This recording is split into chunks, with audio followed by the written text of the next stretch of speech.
All right, we're rolling. It's the Strawberry and Lizette Mexican Ginger podcast, not intended for younger audiences. I want to say something right out the gate. Okay. Because I want to put a timestamp on it in case this comes true, comes to fruition. Oh, God, what? I had a dream last night. You were pregnant. And like hella pregnant. Like full on Vanessa Hudgens, the Oscars, belly out. And we were somewhere. And I'm like, and that just gave me so much anxiety. I know. And I'm like, dang. I said something like, I was just finding out. Even though you were hella pregnant in my dream, I was just finding out. I'm like, oh, shoot, you're pregnant. And then I was going to ask, like, oh, is it so-and-so? And then your son was walking into the room and you were like telling me to shut up with your eyes. Like he doesn't know yet. You're like, oh, well, we'll talk about that later. Oh, my God. Like you're trying to keep it a secret from your son. I'm like, all right, well, I don't know how you're going to keep a secret. Well, you're that like, would be bad because I have an IUD. So first of all, it's very dangerous. I'm just saying. I had a dream that you were prego. You know what? You were with child. You know what? What? I think it was yesterday. You got pregnant? No. What day was it yesterday? It was yesterday or Saturday that I also had that thought. That you might have been? Well, I was thinking like, it was one of those, like, it was a sarcastic in my head thought, but it was like, that's weird. Maybe I'm pregnant. When did you have this dream? Last night. It was Sunday, March 10th, 2024. I'm just putting it out there. Now you're making me nervous. I just want to timestamp it. Because why did I have that thought and why did you also have a dream?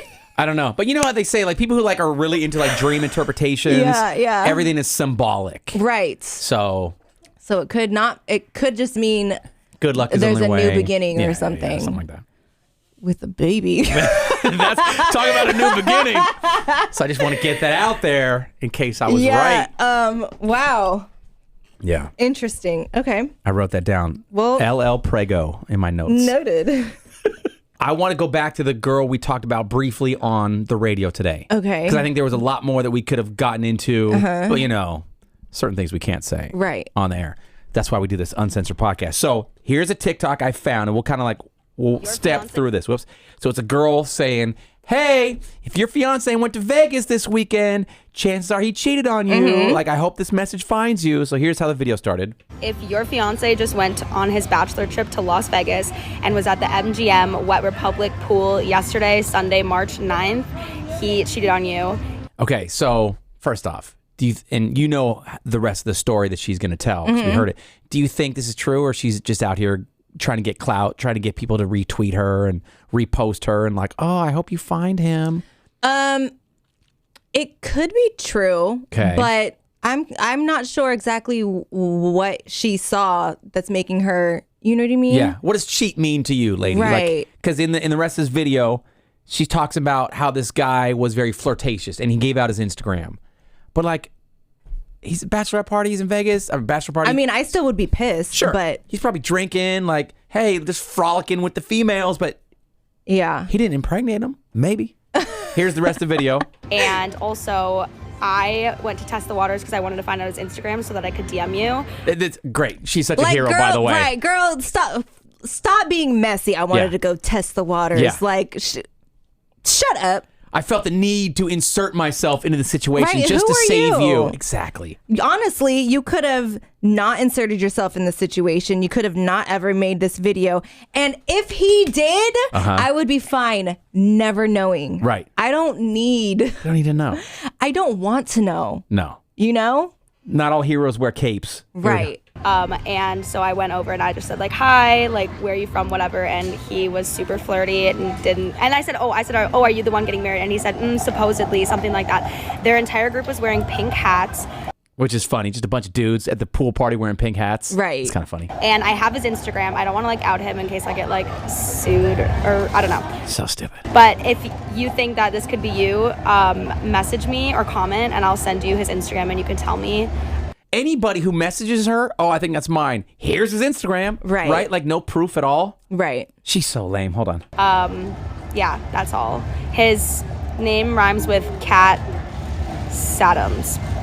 So we're thinking it's Matt Adams then, right? And like, if you have his Instagram, I'm sure it's not hard to figure out who his fiance is. Exactly. Like, girl, bye. Shut up. Thank you. You don't need to go through all this. If you have his Instagram, she's in the photos. She's tagged. She's tagged. She's following. She's commenting. Like, I'm sure he doesn't have 30,000 followers. Right. It's probably like 300 something. Yeah. If you really wanted to find his fiance and you have his Instagram, you can find that girl. No, this is self-promotion. Yes. This is all for her. I do like this part at the end, though. She get. I hope it wasn't you, but he cheated on you. I hope it wasn't you, but he cheated on you. You didn't need to do that. You did not need to do that. Yeah. What if she's the fiance? Ooh, plot twist.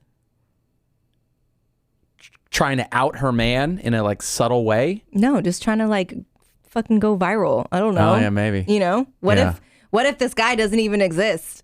That's what I'm saying. You think this is just all like for clout? Yeah. To get retweets and reposts and yeah, because you if you cared that much to let that girl know her man cheated on her, which first of all, like, stop being weird. You don't even know me. No. He may be in a toxic relationship. He's like, you know what? My eyes are open. This girl's bad for me. We're not going to get married. Like, you don't know. Like, yeah, if you really wanted to find that girl, you didn't need to do this. You could have found her. Yeah. The one time I did see this work out really cool, I think the girl was her name Wendy or Emily or something like that? It was the first time I've heard of people doing this on social media. It was some girl, she goes like, hey, if your name, I'll just say Wendy. Hey, if your name's Wendy and you go to University of Iowa, like, I heard your friends talking like about your birthday, like, no, March 9th isn't the only day they can get together. They just don't want you. They're just doing that because you're out of town. Like, that sucks. Get some better friends. Yeah. And then that real girl, Wendy or whatever, she saw that, realized, yeah, you're right, these friends suck. And then she started this whole like nonprofit and this whole movement, and like a bunch of people showed up to like her real birthday. And I like how that happened. Like, hey, these girls are talking about you behind your back. I like those ones where they're more so relaying messages like, you know, I heard if your name is, you know, Sydney and you're dating Matt, like, I overheard him talking to his friend, and he wasn't really at his mom's house Thursday night. I don't know what's going on, but he told you this, that, or like, hey, I heard these girls talking about you. So if you're this person they're talking about, like, those are not your friends. Yes. Things like that. We don't need like this. that. We don't need this Las Vegas girl. I wanted to test the waters, so I swam over to him. I swam over to him and showed him my titties. And he looked, girl, he's cheating on you. Dude, something else I saw on TikTok Pour this weekend. barbecue sauce on my titties. There I am at the pool bar, barbecue sauce on my titties. I didn't know they did this. They have what are they called? Those dogs that help people? Service dogs. They Waiters? Waiter dogs? They have dogs for everything, right? So like if your blood pressure is drastically low, they'll come over and nudge you, and like it means get a treat. Or if you're gonna have a seizure coming on, they'll nudge you. I saw a TikTok of a dog who, first of all, the video started and the dog was chilling on top of the fridge. Like, that's like his hangout spot. Okay. And he jumped off the fridge to his owner. She was already laying on the couch at this point because she also could feel it was coming on.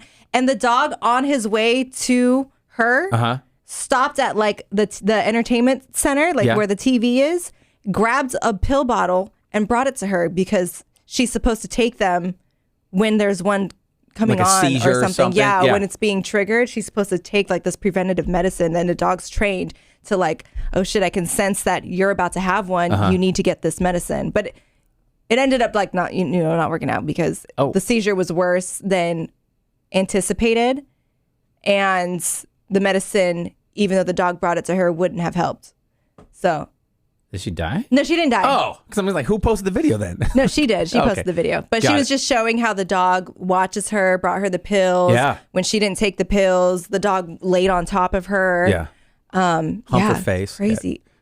Yeah. Can you imagine a dog that sexually assaults you because you're having a seizure and you can't do anything about it?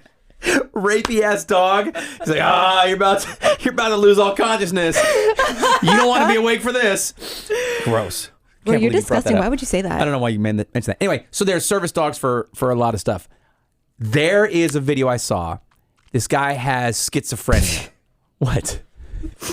This isn't a laughy story. This is your face. So this guy has schizophrenia, and it causes him to see things, hallucinate, like see people in the room, right? So the dog is trained if they're out somewhere and the owner says, hey, greet. The dog knows to go over to Lizette and greet you. Hi, Lizette. Or like, sit or pat you or something like that. The dog knows that the greet command means go over to the person and like say hi or paw them, whatever. So this dude was having a schizophrenic episode. So he was hallucinating. And so he's holding the camera and he's in the kitchen. He goes, there's my dog at my feet. He's like, I swear there's 3 other people in the kitchen. And he pans the camera over. He's like, right there, and right there. But we're watching the video and there's no one there. And so he puts the camera back on his dog and he says, greet. And he said, my dog knows to go up to somebody if I say greet. But since the dog's not moving, I know those people are hallucinations. Oh. How cool is that? So the guy is able to walk himself. I thought you were going to say that like the dog went and greeted. No. And it was like a ghost or something. No. That's where I thought this was going. The guy was able to walk us through his own schizophrenic hallucinations. He's like, I'm seeing somebody in my kitchen, but I'm telling my dog, greet. And since the dog's like, there ain't nobody here, I'm not going to go over and greet. I'm just going to sit at your feet. And that way the schizophrenic like, okay, that person's not real. That's not really happening. I never knew there was a dog that could do that. I didn't know that was a thing. And since I knew the person wasn't real, I humped his face. Just air humping. Oh my God. Isn't that crazy? Yeah. Guess what I did yesterday? Got pregnant. Oh my God. No. Okay. But guess what else I did yesterday? Got your eyebrows done? No. I went to Enchambered. Why does that sound familiar? The escape room that was voted the best in the nation. Nice. It was so fun. Yeah? It was really hard. We didn't make it out in the 60 minutes. We had 2 puzzles left, which fucking sucked because I feel like we got so far. But we had 2 puzzles left. And it was a multi-room escape room, which was cool. Those ones are always so fun. You go from one room into the other room, have to figure out how to get out of that one. Like hidden doors and stuff.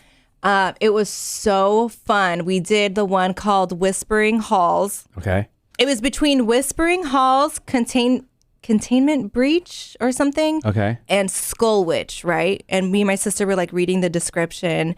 And those were the 3 that I was kind of like interested in. And after she read the description for Whispering Halls, we were like, yes, let's do that one. Like that one sounds fucking great. Okay. So we didn't even read the description for the other one, right? We get there and we walk in and we're sitting there and we're just kind of like, we got there a little early because yesterday's day didn't go as planned. Okay. So like whatever, we get there maybe like 15 minutes early. We sat in the car for like 5 minutes and then we're like, all right, like we're a little early, but fuck it, let's just go inside. And as we're sitting there, first of all, it is so scary inside. Really? Like haunted house looking spooky, right? That. And as we're sitting there waiting for our like tour person to come greet us and, they go over all the rules and, we're sitting there. There's a group already doing an escape room and all we can hear is like screaming and pounding and roared. Ah! And we're like, we're all sitting there. Me and my son's looking at me and I'm like looking at him. I didn't know. I'm sorry. Because he does not like jump scares, right? He hates jump scares. And we're all just like, what did we get ourselves into? Like, are these the escape rooms that you see on TikTok that have like the live actors in there and they jump out at you? I didn't know there were those. Or they like kidnap someone from the group and pull them. Like, yes. What? And so the lady comes out and she's talking to us and like she's going over the rules. Nobody has like epilepsy or claustrophobic or anything like that. And we're like, no. And she's like, okay, so you're going to run into this, and this. Don't pull on the chains. And I was just like, just out of curiosity, like, which one are they doing? She's like, oh, the people that are screaming. She was like, oh, they're doing Skull Witch. And I went, the one that you were going to do. Oh, thank God. Like, oh my God. Now I don't know what they got going on in there, but it sounds so scary and I didn't want to do it. So we go into ours and ours had a few, like, there were some scary moments where, like, the lights would shut off. There were moments where, like, there was pounding on the door. And low key, I'm like, I don't know if this is a part of the game or if the workers are, like, fucking with us right now. Because the doors, a few of them, the one that we came in from and the one that we were supposed to escape out of, they were, like, you know, right there in the hallway. Like, anybody could walk by and just start pounding on the doors. Yeah. And even as we were leaving, I was like, we were walking by a door. I was like, are people in here? She was like, yeah. I was like, can I pound on the door? She was like, yeah, I don't care. I said, I started pounding on the door, and then we all ran off. But that was so fun. It was such a good game. We didn't make it out, but it was so fun. When you didn't make it out, did they come and tell you, oh, you should have done this? They showed you what you should have done, right? So that's how I know we only had 2 puzzles left, because she came in and she was like, you only had 2 puzzles left, this one and this one, and here's how you were supposed to solve them. But I do like that. So I think this was like a medium hard room that we did, which I didn't even know. Like, when we booked this, I had no idea the level of the difficulty was, because I don't remember seeing it on the website. I just saw the description and I liked it. Hell yeah. But yeah, she did come in and, you know, this is all what you needed to do to finish. You only had 2 left. Here's what was in here, and you needed this for that. Here's what was in here. Here's how to solve that.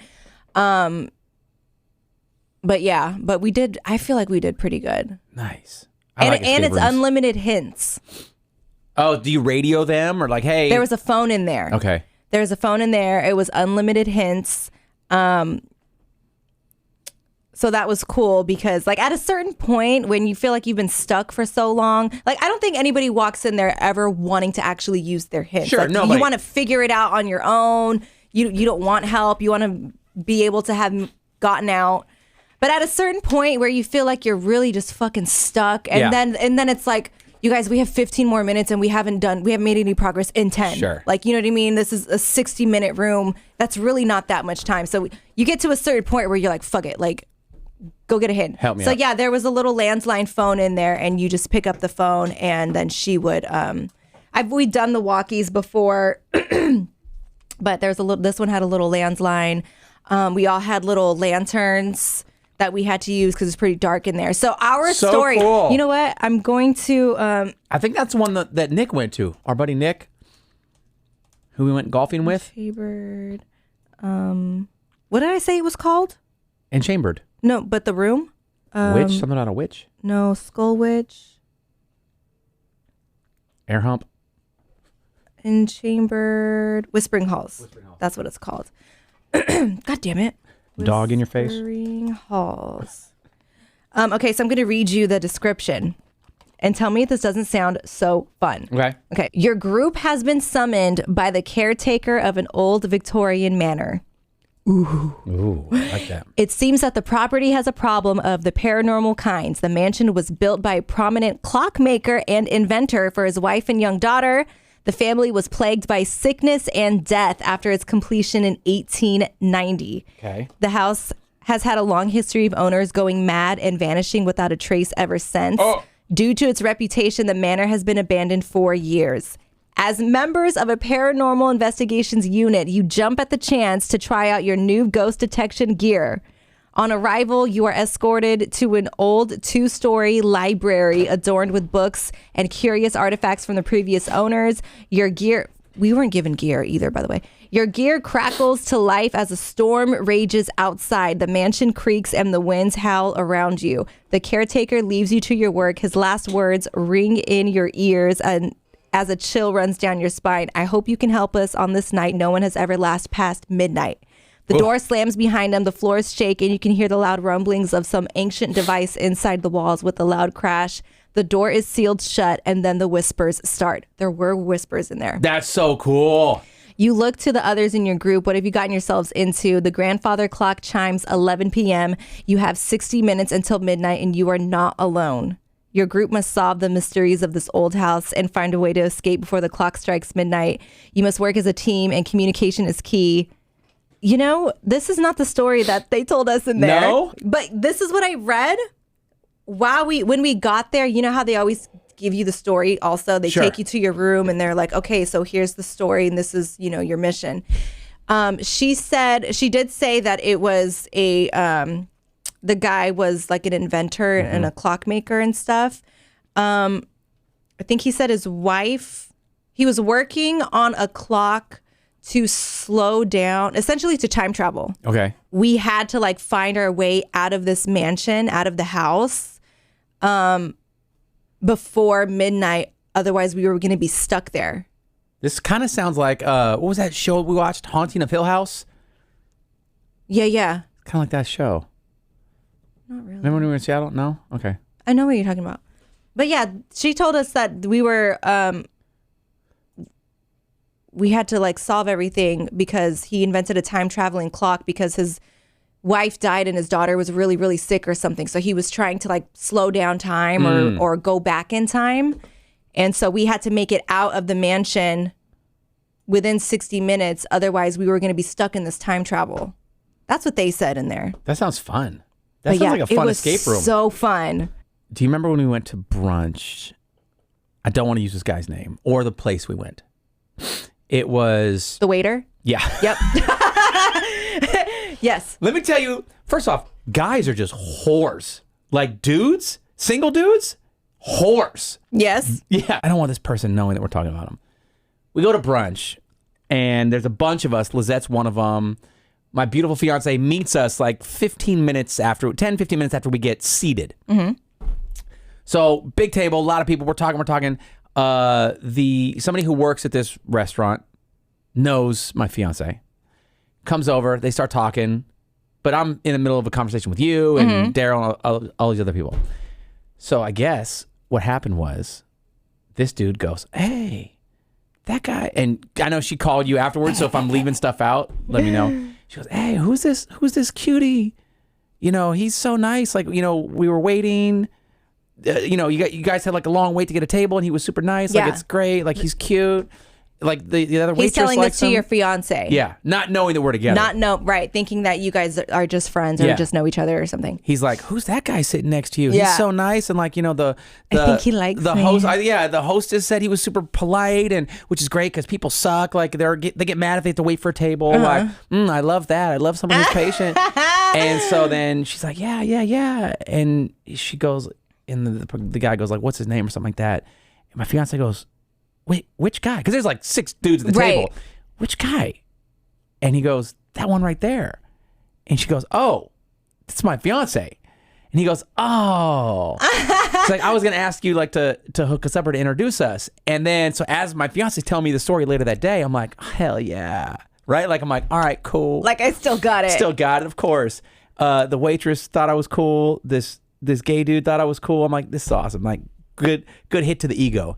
And then he goes, he tells her, "Oh, it's okay, because I was at a club last night. Look at the guy I hooked up with." And he's starting to scroll through his phone. I'm like, this freaking whore. This guy hooked up with somebody else last night and is trying to holler at me today at brunch and has a date with somebody else like later that day. It's called being single. This guy. Like, this guy was young. If you were like a young whippersnapper in your 20s and you're single, I'm sure you were a whore too. He just wanted me to be another notch on his belt. But I thought like he actually liked me. As she's telling me the story about like what he was. Hold on. Do you hear yourself? I know. I went from being very, this is why, I went from being very like flattered to like, oh, he just wanted like just a piece of ass. Then you just felt like a piece of meat. Yeah, I just felt like a piece of meat. Yeah. Because he was telling my fiance. Girls feel like that all the time. I know, it sucked. I thought he's like, oh wow, like he was disappointed that I'm straight and that I'm engaged to somebody, but then he bounced right back like, it's okay, I met this guy at the club last night and hooked up, and I'm going on a date with so and so. Look at him. Girls go through that all the time. It really brought me back down to reality.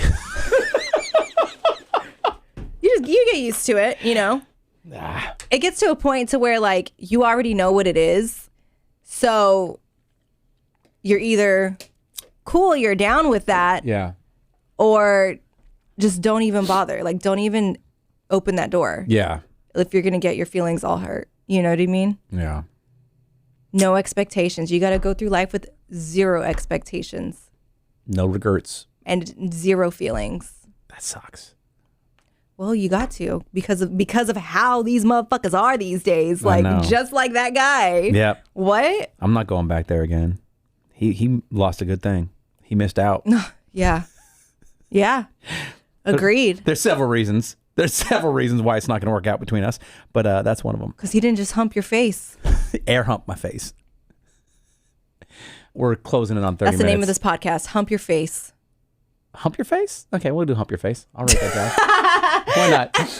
What else is it going to be? I had air humping your face, but hump your face works. It's shorter to write. Hump your face. Hump your face. Got it. All right. Thank you for streaming our podcast. We try to put them out once a week. We try to keep them 30 minutes because we know you got things to do. You can hear them anywhere you podcast. Just search for the Mexican Ginger Podcast and on our YouTube page. What up, YouTubers? Follow us on Instagram at Strawberry and Lizette. You load these all on YouTube?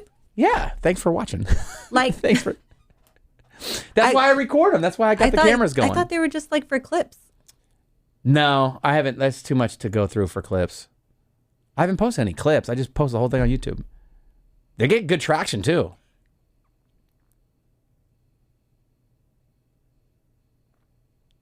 That makes me nervous.